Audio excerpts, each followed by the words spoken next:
Talescape Studios presents. The story will begin in 3, 2, 1. Noong unang panahon, sa isang maliit na nayon sa Pilipinas, may dalawang matalik na magkaibigan na sina Lina at Rafa. Rafa, gusto kong marating ang tuktok ng bundok na yon. Sabi ni Lina isang araw na tinuturo ang malayong bundok na may kahoy na may kulay na ginto.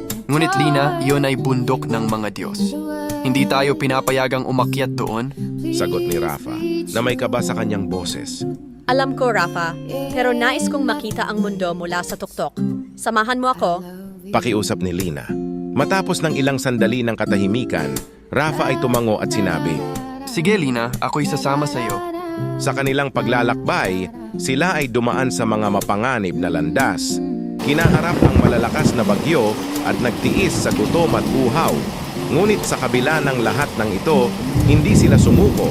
Nang marating nila ang tuktok, sila ay natulala sa ganda ng tanawin. Ang lahat ng hirap at pagod ay nawala, napalitan ng kasiyahan at kaginhawaan. Lina, salamat sa pagdala sa akin dito. Hindi ko ito malilimutan. Sabi ni Rafa na may ngiti sa kanyang mukha. At salamat din sa iyo, Rafa, dahil hindi mo ako iniwan. Ito ang pinakamagandang araw ng aking buhay. Tugon ni Lina. Mula noon, sila ay mas lalo pang naging matalik na magkaibigan.